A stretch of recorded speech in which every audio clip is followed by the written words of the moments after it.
नमस्कार, स्वागत है आपका हमारे चैनल पर। मैं हूं आपके साथ शिप्रा सैनी। कुछ दिन पहले ही चुनाव आयोग ने घरेलू प्रवासी मतदाताओं को लेकर एक बड़ी घोषणा की। दरअसल चुनाव आयोग का कहना है कि घरेलू प्रवासी मतदाताओं के लिए रिमोट इलेक्ट्रॉनिक वोटिंग मशीन यानी आरपीएम मशीन के लिए एक शुरुआती मॉडल तैयार किया गया है और इसके जरिए लोग अपने घरों से दूर रहकर वोट कर सकते हैं। ये एक मॉडल है जो कि इलेक्शन कमीशन की ओर से तैयार किया गया है। जाहिर तौर पर उन तमाम प्रवासी जो लोग हैं जो कि एक राज्य से दूसरे राज्य में रहते हैं और वो अपने मत का इस्तेमाल नहीं कर पाते हैं किन्हीं वजहों से, लेकिन उन तमाम लोगों के लिए अब इलेक्शन कमीशन ने ये मॉडल तैयार किया है, जिसको लेकर उन्होंने 16 जनवरी को तमाम पार्टियों की एक मीटिंग भी बुलाई है। लेकिन इससे ही पहले तमाम विपक्षी पार्टियों का विरोध शुरू हो गया है जो कि लगातार रिमोट इलेक्ट्रॉनिक वोटिंग मशीन का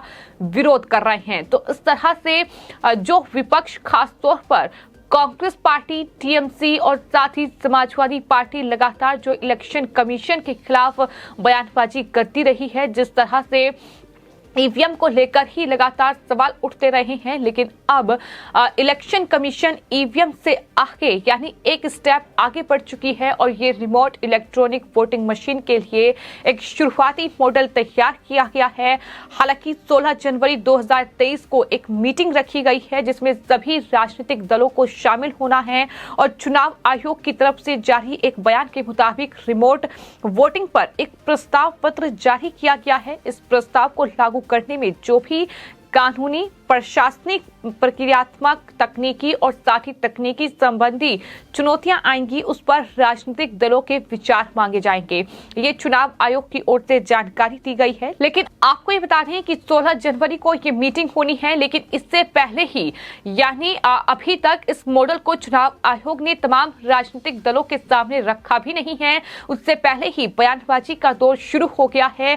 तृणमूल कांग्रेस और साथ ही द्रमुक पहले ही चुनाव आयोग के इस कदम पर ऐतराज जाहिर कर चुकी हैं, तो वहीं विपक्षी खेमे के सूत्रों के मुताबिक चुनाव आयोग के प्रवासी वोटरों के लिए बनाए गए आरपीएम के मॉडल प्रस्ताव को लेकर कांग्रेस की ओर से संपर्क संवाद लगातार किया जा रहा है और खबर ये सामने आ रही है कि तमाम जो क्षेत्रीय पार्टियां हैं उन्हें साधने की कोशिश हो रही है। यानी फिर चाहे वो उत्तर प्रदेश में बसपा हो, सपा हो या फिर इस तरह से टीएमसी हो, इन तमाम पार्टियों को साधने की कोशिश है। इसमें विपक्षी दलों के लिए चिंता की वजह आरपीएम से ज्यादा लेवल प्लेइंग फील्ड की लगातार कम होती गुंजाइश है और क्षेत्रीय दलों को इस पहलू की गंभीरता से रूबरू लगातार कराया जा रहा है।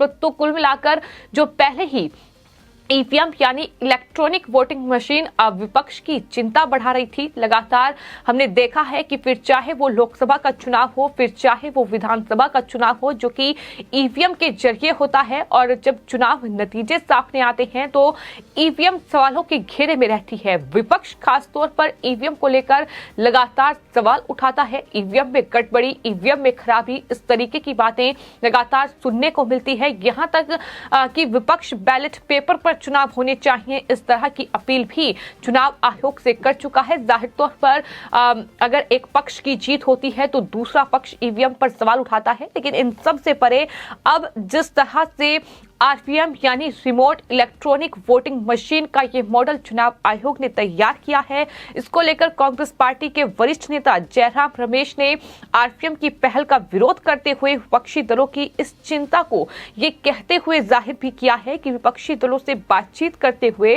चुनाव आयोग को पारदर्शी तरीके से पहले चुनाव प्रणाली की विश्वसनीयता बहाल करनी चाहिए।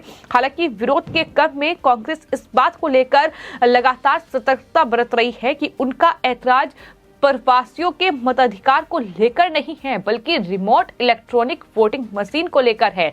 यानी प्रवासी जो तमाम लोग हैं जो कि एक राज्य से दूसरे राज्य में रहते हैं वो नाराज ना हो जाएं, इसको लेकर भी कांग्रेस पार्टी लगातार सतर्क है और ये कह रही है कि दरअसल उनका जो कहना है वो प्रवासी लोगों को लेकर नहीं है, बल्कि उनकी चिंता जो है वो आरपीएम को लेकर है। लेकिन इस आरपीएम के मॉडल को तैयार जो है वो प्रवासी लोगों के लिए ही किया गया है, जो कि काम के सिलसिले में, पढ़ाई के सिलसिले में या किन्हीं दूसरी वजहों से लोग लोग अपने राज्य को छोड़कर, अपने घर को छोड़कर दूसरे राज्यों में रहने पर मजबूर होते हैं और वो किन्हीं वजहों से वोट का इस्तेमाल नहीं कर पाते हैं और कहीं ना कहीं इसका एक बड़ा असर जो है वो चुनावी प्रक्रिया में भी पड़ता है। जाहिर तौर पर अगर आज वोटिंग परसेंटेज घट रहा है तो उसकी एक बड़ी वजह है कि लोग एक राज्य से दूसरे राज्य में काम के सिलसिले में और पढ़ाई के सिलसिले में या किन्हीं दूसरी वजहों से रह रहे हैं और इन्हीं तमाम पहलुओं का कहीं ना कहीं ध्यान चुनाव आयोग की ओर से रखा गया है। फिलहाल ये आरपीएम का मॉडल तैयार किया गया है, इस पर अभी मोहर नहीं लगी है। इस मॉडल को तमाम राजनीतिक दलों के सामने रखा जाएगा, तमाम पहलुओं पर राजनीतिक दलों के साथ चर्चा होगी और उसके बाद ही इसे लागू करने पर विचार होगा। लेकिन उससे पहले ही किस तरीके से ये तमाम विपक्षी पार्टियां कहीं ना कहीं एकजुट हो चुकी हैं, ये लगातार जो बयान सामने आ रहे हैं वो साफ तौर पर बता रहे हैं। कांग्रेस पार्टी की ओर से एनसीपी, आरजेडी, झारखंड मुक्ति मोर्चा, शिवसेना से लेकर कई पार्टियों को चुनाव आयोग के प्रस्ताव के खिलाफ गोलबंद करने की पहल हो रही है। यानी कांग्रेस पार्टी लगातार मोर्चा खोले हुए है। इन दलों ने रिमोट इलेक्ट्रॉनिक वोटिंग मशीन के पक्ष या विरोध में कोई अभी तक ऑफिशियल स्टेटमेंट नहीं दिया है। हालांकि ऐसा भी लग रहा है कि चुनाव आयोग ने जो ये मॉडल तैयार किया है प्रवासी लोगों के लिए, कुछ पार्टियां जरूर इस मॉडल को देखना चाहती हैं, फिर चाहे वो समाजवादी पार्टी हो। समाजवादी पार्टी की ओर से अभी तक कोई बयान नहीं दिया गया है। हालांकि ये वही समाजवादी पार्टी है जो कि चुनाव आयोग पर सबसे ज्यादा हमलावर उत्तर प्रदेश विधानसभा चुनाव हो या कोई और चुनाव हो उसमें नजर आई है। बैलेट पेपर से चुनाव करने की बात कही गई है, तो तमाम तरीके के आरोप लगाए गए हैं। लेकिन फिलहाल आपको ये बता दें कि कांग्रेस पार्टी जरूर इन तमाम पार्टियों को एकजुट करने की कोशिश इस पूरे मामले पर कर रही है, लेकिन विपक्षी खेमे में इस मुद्दे पर शुरू हुई गहमागहमी को देखते हुए इसके पुख्ता आसार हैं कि ये सभी दल आरपीएम को लेकर संदेह के सवाल खड़े करेंगे। यानी आरपीएम के मुद्दे को लेकर ये इलेक्शन कमीशन को जरूर घेरेंगे। हो सकता है कि सीधे ये प्रधानमंत्री नरेंद्र मोदी या फिर सरकार को भी टारगेट करें। तो इस तरीके से पहले से ही ये अंदेशा कहीं न कहीं जाहिर किया गया है। वामपंथी दलों ने इस प्रस्ताव पर ये कहते हुए अभी कुछ भी मुखरता नहीं दिखाई है कि वह चुनाव आयोग की 16 जनवरी को जो आरपीएम का प्रोटोटाइप मॉडल का प्रदर्शन चुनाव आयोग करेगा, उसके रुख के बाद ही वो तय करेगी कि उनका रुख क्या होगा।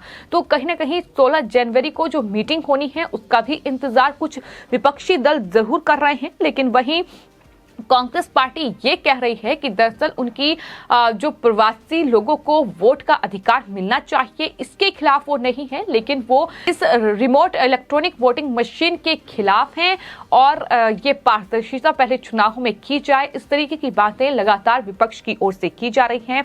यानी इस पूरे मुद्दे को लेकर अब कहीं न कहीं विपक्ष जो है वो लगातार चुनाव आयोग पर हमलावर नजर आ रहा है। तो आपको ये बता दें कि ये जो चुनाव आयोग की ओर से जानकारी दी गई है उसमें ये कहा गया है कि इस योजना के तहत रिमोट मतदान केंद्र होगा, जिसमें 72 निर्वाचन क्षेत्रों में रिमोट वोटिंग की सुविधा दी जाएगी। इस योजना के तहत प्रवासी मतदाताओं के वोटिंग के लिए अपने गृह राज्य जाने की जरूरत नहीं होगी। मतदाता जिस जगह पर रह रहा है वो उस जगह पर ही मतदान कर सकेगा। मुख्य निर्वाचन आयुक्त राजीव कुमार ने अपने बयान में कहा है कि रिमोट वोटिंग एक परिवर्तनकारी पहल साबित होगी, लेकिन इलेक्शन कमीशन की इस परिवर्तनकारी पहल पर किस तरीके से विपक्ष जो है वो लगातार हमलावर है, ये लगातार उनके बयानों में साफ तौर पर दिखाई दे रहा है। फिलहाल आपकी इस पूरे मामले पर क्या राय है, हमें कमेंट बॉक्स में जरूर लिखें और चैनल को सब्सक्राइब करें। धन्यवाद।